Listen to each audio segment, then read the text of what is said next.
Most of you know me. I'm Dr. St. John. Tonight's topic is going to be on intestinal health, and we'll get into that in a second. I just want to give you just a brief intro on how I got into what I do and why I do what I do, etc. I went to a chiropractor when I was about 14 for some elbow pain, and he was doing some fancy muscle testing called kinesiology, where he was isolating and testing different muscles in my arm, and he found some muscles weak in my shoulder, and when he fixed those muscles, and they were quite sore, didn't realize I had any shoulder problems, but when he started to work on those, I realized, wow, that's kind of sore. Never realized that. And after he worked and manipulated those muscles and he made an adjustment, I had a pinched nerve affecting the shoulder and elbow as well. He made those adjustments and then went back and muscle tested, and I could hold all of his resistance with no problem whatsoever.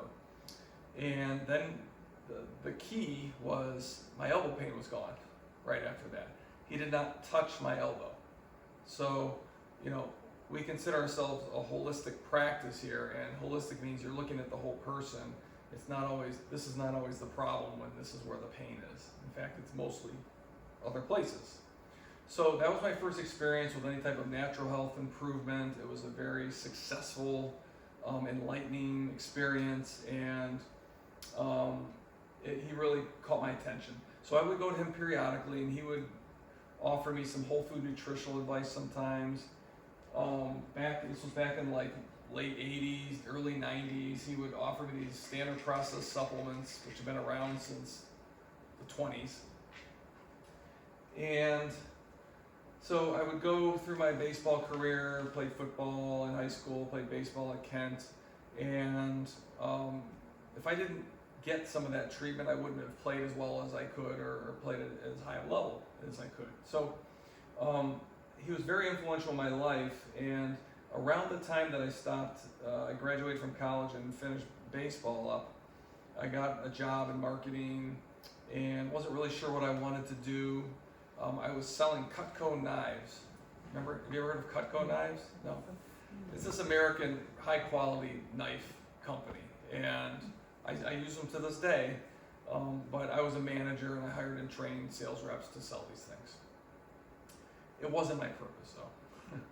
So my dad's health then started to deteriorate. He was a diabetic, type 2. He was placed on a lot of medication. I didn't know anything that I know now, but when he was about 60, he was placed on Medicaid, and he had to go into a nursing home because he was a brittle diabetic, meaning his blood sugar was just erratic. He couldn't see very well to give himself a shot.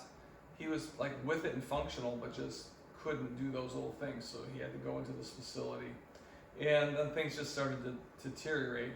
He got into the medical model, and he started to be placed on more and more medication. He ended up with congestive heart failure and died at 62, and it was just not a great situation. So when the dust settled, I looked at that and said, you know what, there's got to be a better way. More and more medication, health going down the tubes, this formula isn't working. So at that point, I was searching for something else to do in life, and that's when I decided to take the plunge and get into chiropractic school and take that path. I always enjoyed all that, and going to my chiropractor, I just didn't want to go back to school again. And so I decided to, bite the bullet and do it. So chiropractic school is 10 semesters. It's 3 and a third years, and you go to school all year round pretty much, and you have August off. It's not like you take 2 semesters like an undergrad and then you have a summer off. You just keep going. It's a grind, but you do it. And you take about 30 to 35 credit hours a semester. So we're taking anatomy and physiology. We took a 10 credit biochemistry class. So we're in school 2 hours a day, Monday through Friday, biochemistry. It's intense. Anatomy and physiology, pathology, the study of disease, microbiology, the study of microorganisms, a lot of x-ray, radiology, that type of thing. And then we learn natural methods to heal the body, whereas in medical school, they learn more about drug therapy. So that's really the main difference. The first 2 years is basically medical school. You could put the medical curriculum up and a chiropractic, and it's virtually the same. We actually have a lot more anatomy and physiology and a lot more radiology training. So I graduated in 2000, set up shop in Chagrin Falls, and been in practice 25 years now. So this is year 25, yeah. So I keep minimizing it. My wife says, you need to promote that more. It's a milestone. I mean, it really is. So it's a good thing.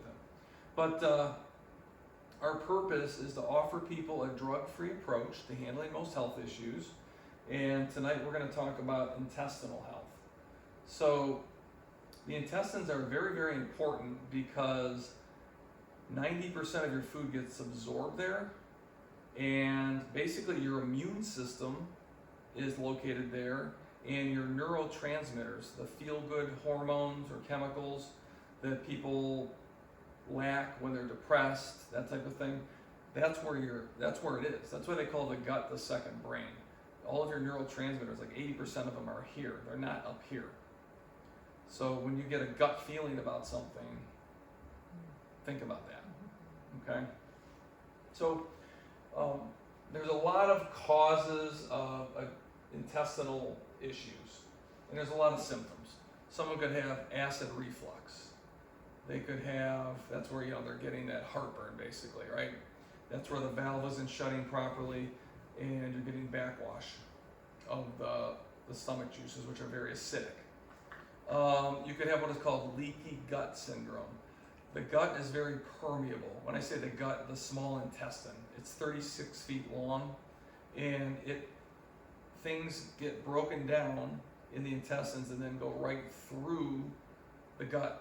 They go right through that small intestine into the bloodstream, and that's how your food's absorbed. A lot of it is. So you could have where that's too permeable, and there's a lot of reasons for that, and we'll go over it. But you could have what is called leaky gut syndrome, where it's too permeable, and then you're absorbing things you shouldn't be absorbing. That's kind of part of where your immune system is. You could have gas and bloating. You could have constipation, diarrhea. You could have Crohn's disease, diverticulitis. Those are all inflammatory conditions of the gut. So the gut is really, really important, and there's a lot talk about it. But it's not everything. And if you go on Facebook and you read about a supplement, when they promote it, it seems like it can cure everything from A to Z. That's just not how it works in life. It works when it works, but there's a lot of different conditions out here. This is a very important one. I'm just throwing it out there. It's not everything, but it's a lot. We have to absorb our food properly. So when you have intestinal health issues, you can be certain that you're going to have one or more nutritional deficiencies, and you're certainly going to have organ dysfunction because the intestines aren't doing their job. But it could be the stomach, it could be the gallbladder, it could be the liver, and we'll kind of go into some of that anatomy, and I'll describe it in simple terms. So before I get into showing you how we determine nutritional deficiencies or organ dysfunction, I'm going to go over some anatomy and how this works and how the stomach and the intestines all work in harmony to absorb your nutrients, etc.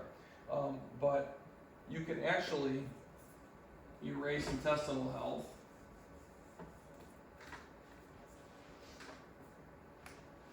and you can put the word sugar up there. Sugar causes nutritional deficiencies and organ dysfunction. So how might sugar cause organ dysfunction? Anybody?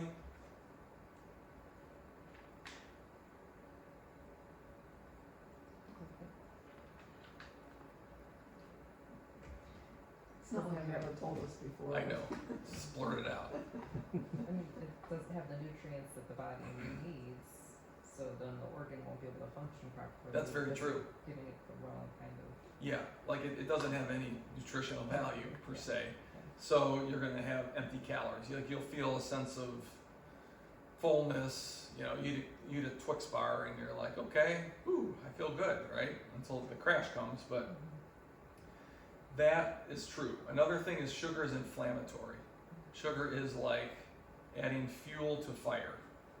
It adds, it's basically a pro-inflammatory condition, or pro-inflammatory food or chemical, whatever you want to call it. So if you have pain in your body, eat a bunch of sugar and see what happens. Or let's say you're hooked on sugar, just stop sugar for a week or two and see how your body feels. You'll notice a difference, I guarantee it. Sugar causes nutritional deficiencies, number one, because it's empty calories. Number two, sugar is like a magnet. When it goes into your system, it goes into the bloodstream, passes throughout the entire body, and it actually pulls minerals out of your tissues. And then it will sort of place them in certain areas. They'll collect in joints or other areas of the body. So it's sort of like, oh, let's pick up these minerals and then let's dump them over here. It just has this strange physiological effect on the body like that. So if you get one thing tonight, watch out for sugar. It's a killer. What I'd like to do now is I would like to give you guys a sugar addiction quiz.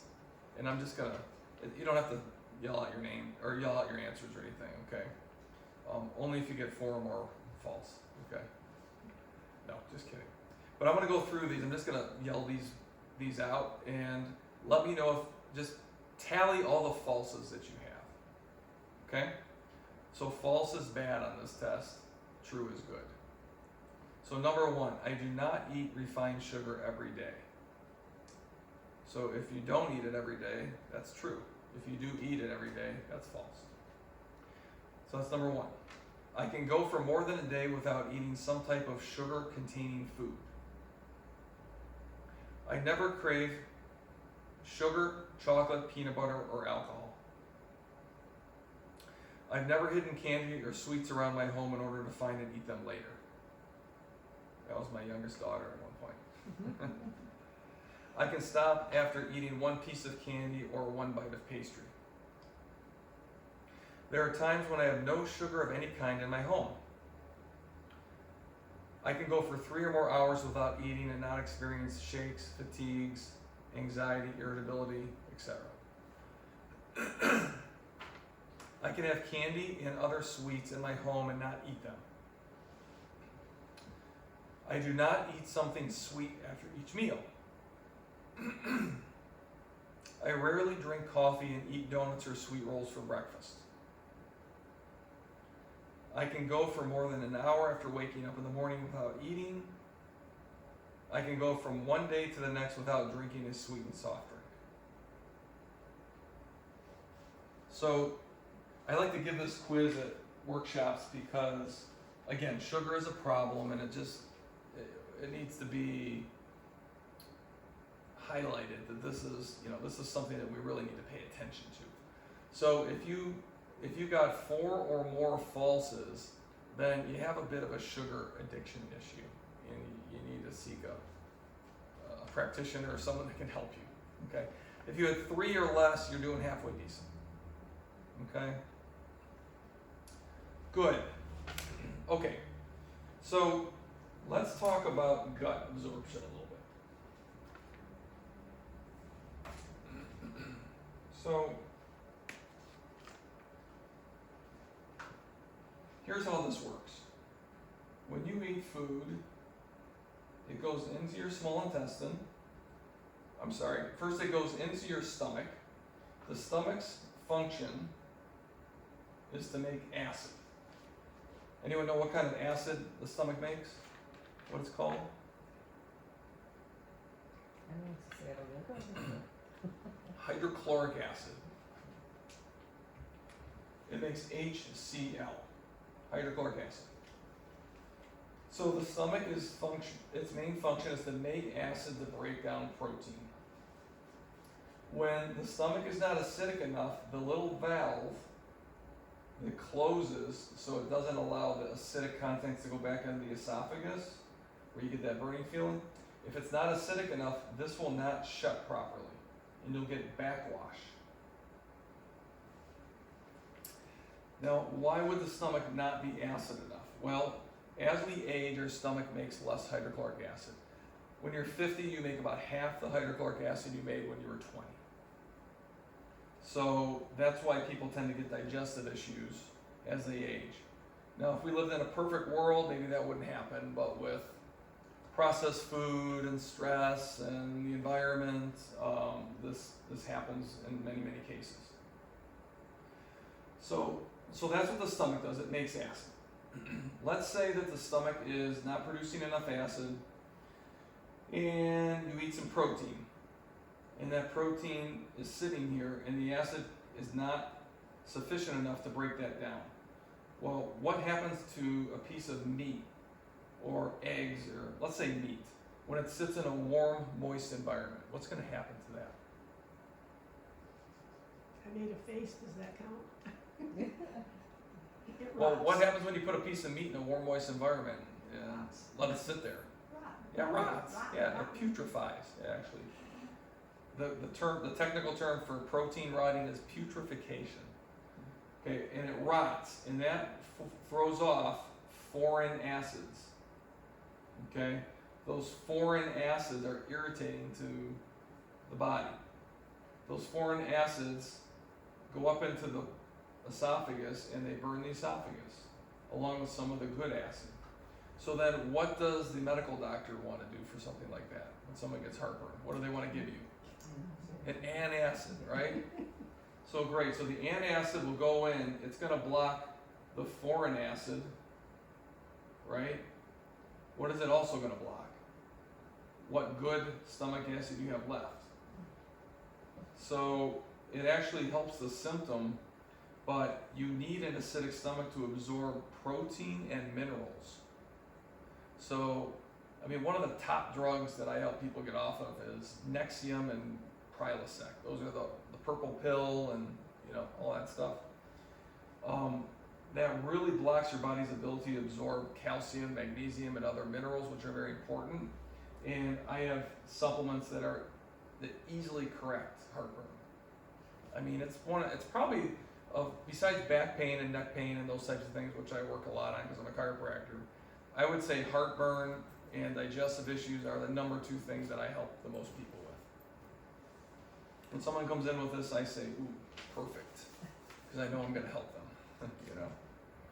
So, the stomach makes acid. When it doesn't make the acid, the food doesn't get absorbed, okay? One other thing that happens. So, this is really a terrible picture. I'm going to redraw this. My black marker kind of went to the wayside here. So let's say this is the stomach here. Okay. Then we have the small intestine. Again, it's like 36 feet. And then it ends, and then you have the colon, which kind of goes over and out.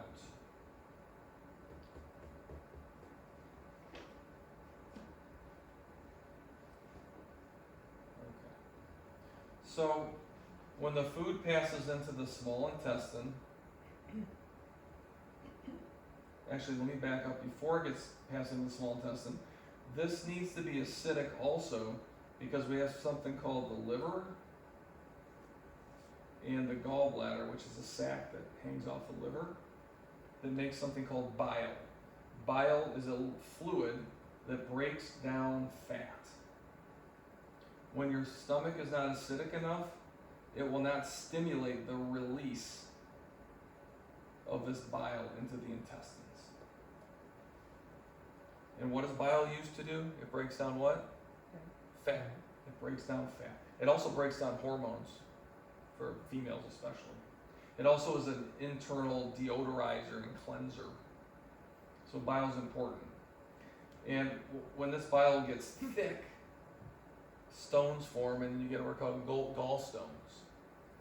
And then you go to the doctor, and the doctor says, well, we need to take your gallbladder out. Well, don't I need my gallbladder? Nah, you don't need that. you do need your gallbladder. When you get your gallbladder removed, a lot of times, especially in females, it does, it just throws off your metabolism and a lot of things, digestion. So again, that acidic stomach is very important for the gallbladder to do its thing, okay? But once that food, let's say it's properly digested, it goes into your intestines, that gets absorbed right through the wall into the blood vessels, and it goes throughout the entire circulatory system, and all the nutrients go where they need to go. The body knows what it needs, where it needs, etc. It's amazing.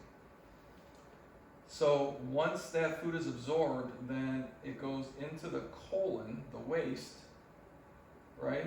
And it goes, and we release the waste. So that's digestion in a nutshell. Now, what are a few things that prevent the small intestine from working properly? Number one, Roundup or glyphosate. Everyone's heard of Roundup, right? Okay, that's the stuff you spray on the lawn. So that stuff is extremely toxic. Monsanto is the big company that makes that stuff, and Monsanto makes a lot of money making that.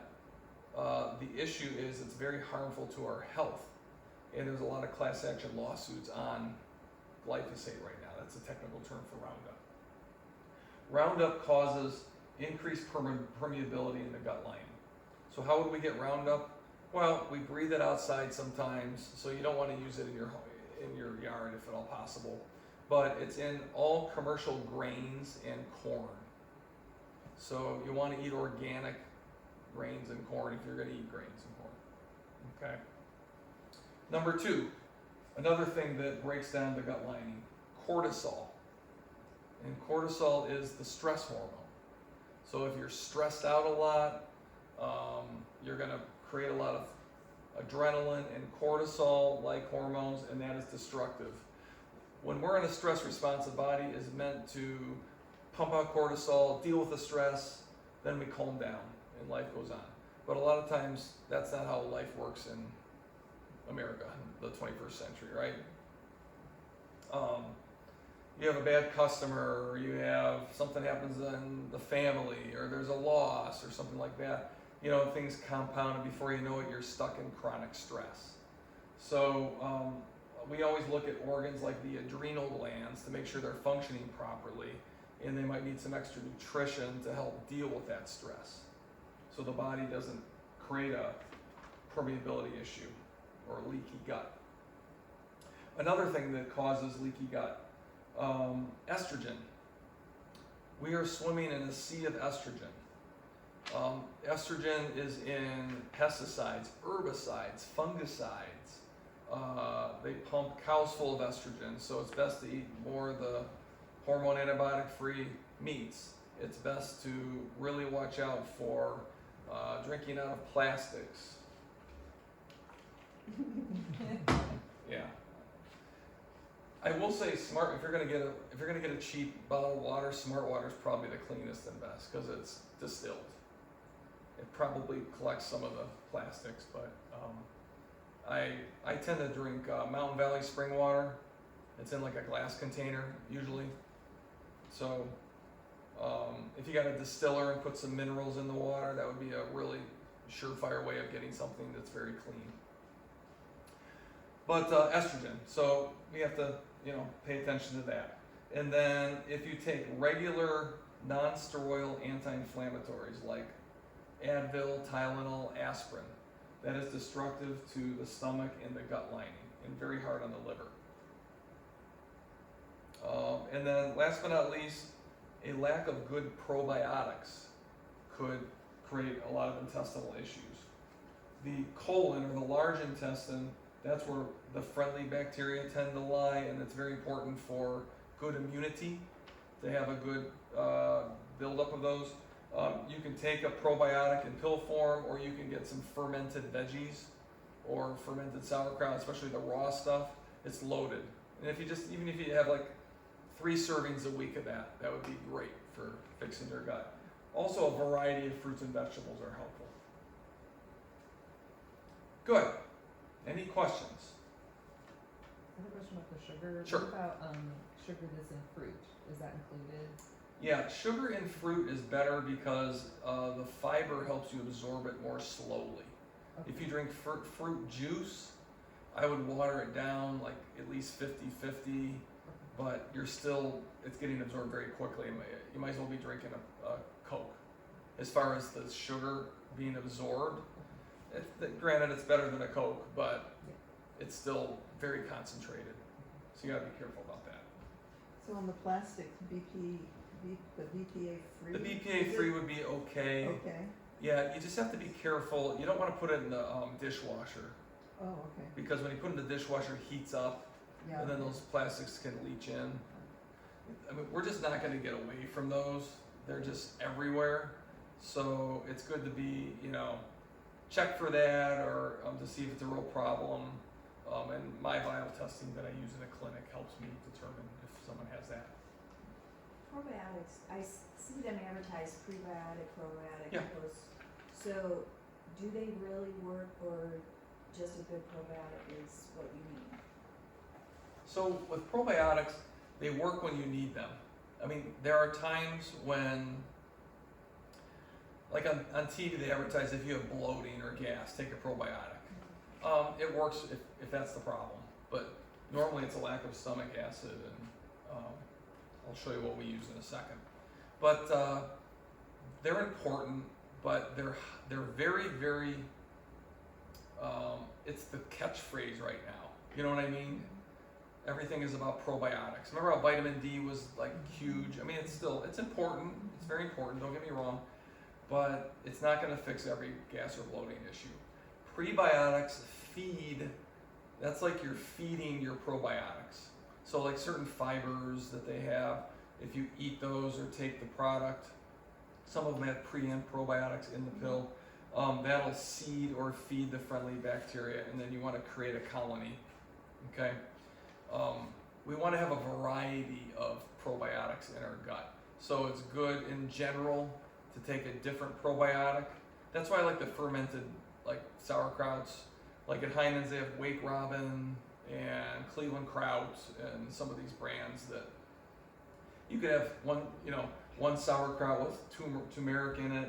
You could have fermented carrots another time, that kind of thing. And you don't need a lot, like once or twice a week. Miso, Um, doesn't miso work? It does. I'm not a big fan of soy products that much, but if they're fermented, they're okay. Yeah, they're easier digested. But yeah, once in a while. Some good ways to curb a sugar addiction or craving. So Oh, like perfect. in a 'Cause teenager. I forgot to add that one. You guys are probably thinking, oh, what about my 3 tips for sugar cravings? Because some folks have been to these before. So I'm glad you said that. Okay, so number 1, when do you tend to get the sugar cravings? Like mid-afternoon, after dinner, It's not so much for me. I mean, I just get them back here and there. It's more for my daughter. for your daughter? Abby. Okay, So Yeah, she's number one- addicted sure. right away. Sure. Number 1, I would give her a glass of water, have her drink it, and just wait 10 minutes. You can set a timer for 10 minutes, and then see if she forgets about it and goes away. If she forgets about it, she was dehydrated. So that's number 1 I tell patients is drink a glass of water and then just wait 10 minutes. Sometimes dehydration can make you feel like you want something sweet. Number 2, animal protein for breakfast, lunch, and dinner. Does she do that already? Pretty much. Yeah, I mean, she's got more into the Kodiak waffles, so not much eggs in the morning. But Okay. We need to go back to that. Yeah, maybe throw 1 egg in there. Okay. And then she does the chicken definitely for dinner. Yeah. And at lunch it's tricky because she doesn't want to get in, like, she doesn't want to buy hot lunch, like, because they have chicken at school. Yeah. So that's where there's too many carbs at lunch. Yeah. That's where we need She's it. very, very limited in her diet because she's because of her diagnosis. So Right. it's been Yeah. challenging. Yeah, it is. It is. The third one is fermented foods. Okay. So you could try that. See, does she like sour? Like Bubby's pickles would be good. Try. She likes the Stonyfield is it probiotic Mhm. yogurt that they have? Yeah, so she'll, I mean, that's some level of Yeah, probiotic, but. yeah, you could try that. There's a supplement called inositol that, I don't know if you ever tried it on her, but I have a couple supplements that I use for sugar cravings. Inositol is one of them. It's a B vitamin that calms down the nervous system, and when you crave sugar, sometimes you're craving inositol, which is an essential B vitamin. It's not B12 or B6, it's like B9. I don't remember which. I think folic acid is B9, B11, some strange B, but it's referred to in the industry as inositol. So we might want to try that on her Okay. and see. Yeah, It actually tastes a little bit sweet, It doesn't it? does. Yeah. yeah. You could give it to her. She would chew it up and probably think, this tastes good. Oh. Yeah. Alright. Okay. Try it. Yeah, we'll give it a try. We had to put electric lock on the pantry to keep her out of it. Well, that's okay. Do it. Yeah, we had to. Yeah. Yeah, it was that bad. Yeah. I mean, most of what she eats is cane sugar, but like you said, it's still sugar. Yeah. Yeah. Yeah. Well, she's come a long way, but we're all work in progress, right? Mm. Yeah. And with kids, yeah. You know, my daughter, she would sneak sugar. It drove me crazy because I know all this physiology and I was, concerned about it. Now she's like the exact opposite. She won't touch it. And my older one, who was perfect when she was younger, she's kind of like, oh, whatever now. She's not terrible with her diet, but not like she could be. So it's just funny how life happens. So, and she may grow out of it too. So, but we'll look into that for sure. So that's the sugar craving tips. So, just to demonstrate how I might find or identify some nutritional deficiencies. So, the body is very electric. It has a lot of energy and vibration to it. Everything is vibrating at different frequencies. Things that are very solid and massy are vibrating at a low frequency. Then you have acupuncture energy flowing through acupuncture circuits, which you can't visibly see, but you can measure them, and they're at a higher frequency. So when we're muscle testing, I'm feeling for resistance. So I'm having someone put their arm stretched out, and I'm just having them match my pressure. I'm not pushing harder than they can withstand. I'm just seeing if they can match what I'm matching at a comfortable tension or pressure. So I'll find that muscle that's strong, and if that one's not strong, I'll try this, or I might try a leg, but 90% of the time someone's gonna have a strong arm, okay? So then what I do is I place pressure over, let's say someone has reflux, okay? So I put pressure right over their stomach. So here's the sternum. The stomach is not down here, the intestines are here.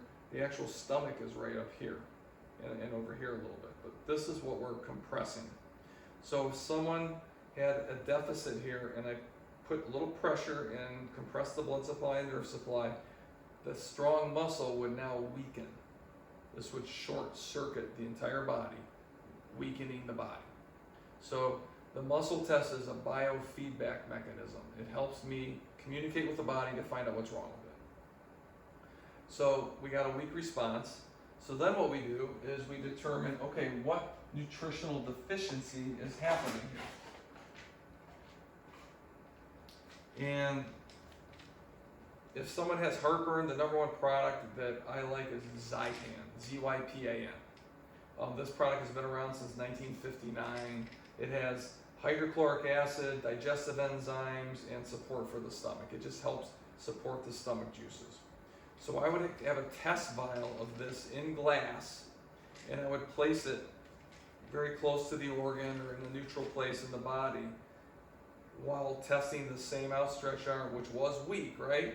But I'm compressing the blood supply and nerve supply still, putting this here. If that's the right nutrient or supplement that's going to support this area, we'll get a strength now. And it's amazing, you put it on the body and people say, are you pushing hard? Are you pushing at all? Because it'll just lock right in place. And you take it off the body,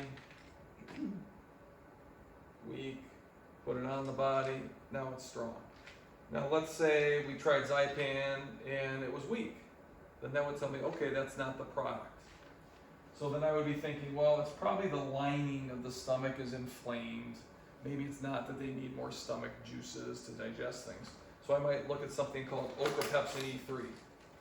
And this has okra in it, which is very sticky. And it has certain nutrients with vitamin E in it, which is good for healing skin and tissues, right? So you would put that up there, and if the arm got strong, I'd say, ooh, okay, this is the right one. Are you on this? No, I was just pointing out that he should put vitamin E on it. Oh, gotcha. Gotcha. So anyway, this is a really good one. And then let's say we're testing the stomach is strong, the intestines are strong, the small intestine, but then you have the ascending part of the colon that goes up, the transverse that goes across, the descending, and the last part. I test those individually. You know, let's say this one goes weak, okay? I would be thinking maybe a probiotic. So I would be pulling out Prosymbiotic, which is a good product from Standard Process. Put that up there, boom, it's strong. Okay, we know that that's gonna be helpful for that person. So you see how this muscle testing takes the guesswork out of things.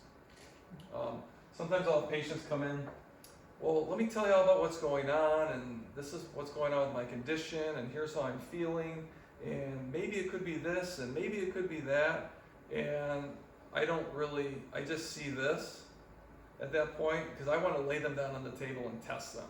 Because I'm a good diagnostician, and I can listen to someone's symptoms and say, okay, it's probably this, based on all the experience that I have. But you just can't replace this muscle testing procedure, because it takes all the guesswork out of it. And I just know exactly, I know I'm getting the correct answers with this. Yeah. Like, that's what fascinates me, how quickly, like, just by, you know, the pressure, putting the supplement up to, like, how quickly. Yeah, the body, it's instant. Like, Yeah, it completes a circuit. It's not like, there's no lag, yeah, yeah. right? Like, you don't have to wait for blood work or, you know, like, other Yeah, things. yeah, exactly. So, that's how we determine and how we evaluate the body.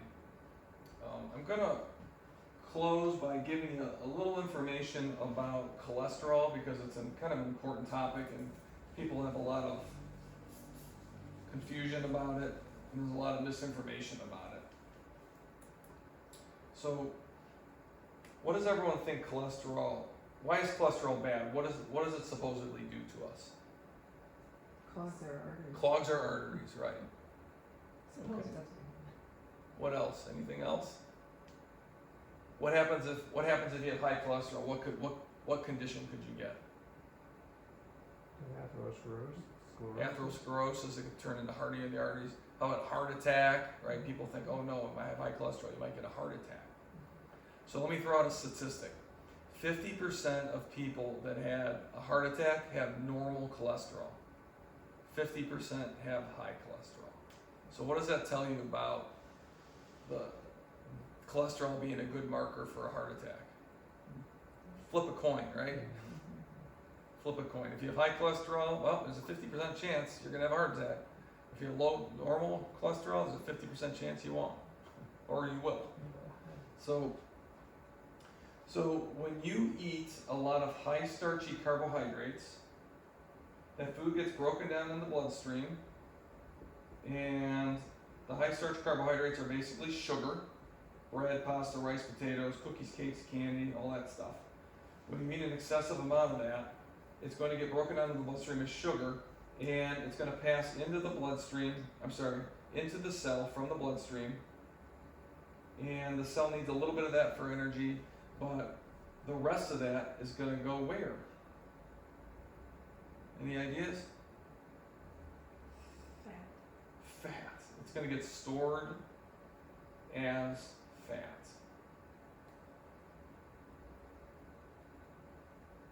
So if you want to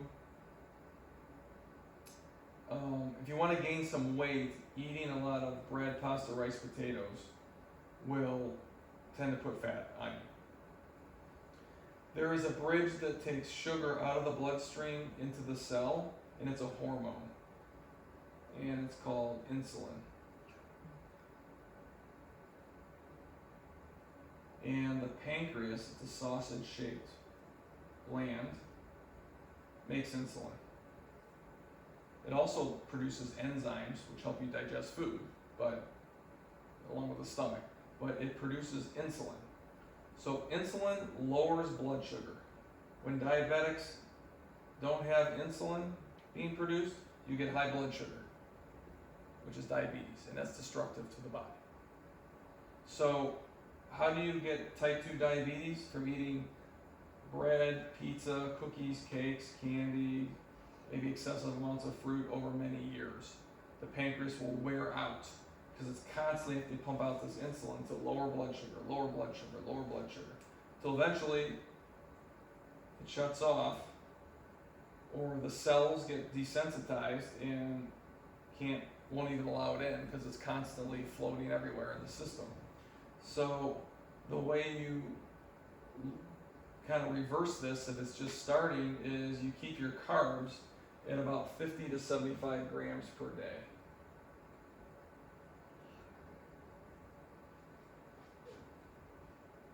That's key for keeping inflammation down and helping you to feel better. Okay? Any questions on this?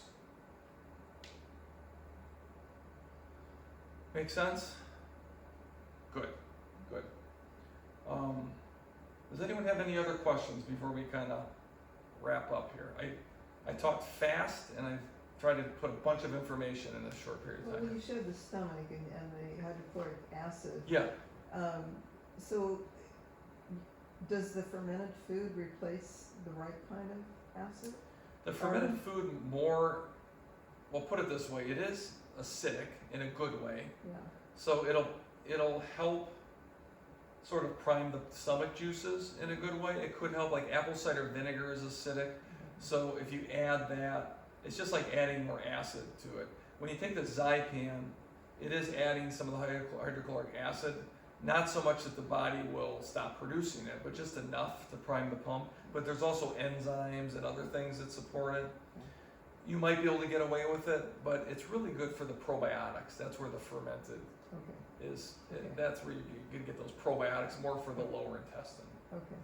Well, I don't have trouble with reflux, but the apple cider vinegar would be that would be fine to take daily for. I mean, just apple cider general- vinegar, it's good for a lot of things. Yeah. Yeah, it's one of those things that it's not good for everything, like I say, but No. it is one of those things. You can't go wrong with it. You can't. Just don't take it straight if you're sensitive, Yeah. because it'll burn your throat. Yeah.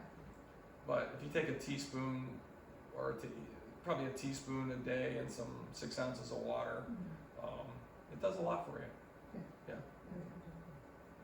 For cholesterol, I heard that it's necessary for people that have dementia or Alzheimer's, that it's good for them. They need their cholesterol Yeah. and they don't need sugar, so you would balance the two. So there's another statistic. If your cholesterol is 285 or higher and you're over 75 years of age, you live longer than if it's below 285. Oh, come on, really? Yep. I'm taking that information to the cardiologist. Heck yeah. Heck yeah. And the ratio, well, I mean, you need cholesterol. The brain is like, I don't know, 50% cholesterol, 80% fat. Yeah, it's very high in fat and cholesterol. Cholesterol produces your hormones: estrogen, progesterone, testosterone, cortisol, I believe. That's like the first step. Cholesterol gets broken down into this chemical to this chemical to this chemical to the hormone. So, there's one other point I was going to make. You said, Sugar and cholesterol, because they're saying it's like yeah. one of the other diabetes also. Yeah, right. Yeah, Alzheimer's, they're calling it diabetes type 3 now. It's just it's a blood sugar issue. So it's not that you can, it's kind of hard to raise your cholesterol Like when you're older like that, I wouldn't have someone in the clinic and say, okay, we need to raise your cholesterol. If it was 150 or less, which on these statin medications, that's dangerously low because you need that to break down your hormones. And actually, the body's going to if your cholesterol is too low from that drug, the body will still produce cholesterol because it needs it. Okay, so just to answer your question, sugar still is a problem no matter what. You know, it's not like, oh, eat a bunch of starch and sugar to raise your cholesterol.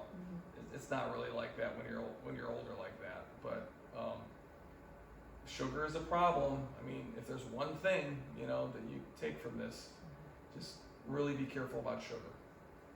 What would you recommend, like daily percentage wise? Like what percentage should be protein? What percentage should be fruits, vegetables, or vegetables? Yeah. You know? The way I do that is if you eat about 75 grams of carbs per day and you get a couple veggies in and you get protein the size and width of the palm of your hand 3 times a day. Okay. So like maybe 2 eggs, Okay. piece of chicken, piece of fish, piece of steak.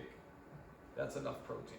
And then, like, should you lean more towards like chicken protein or red meat? Like, you hear people battle back and It forth, depends like, on the "Oh, red person. meat, red Yeah, meat's fine." it depends on the person. Okay. In general, a variety would be good, but some people like, I just don't do good on that, or I don't, you know, it just depends. Or certain times of the year you feel better when you eat something. Listen to your body in that regard. Yeah. Yeah, 'cause I notice my body like not really wanting fruit so much. Like, Yeah. you know, one that doesn't get eaten and gets thrown out.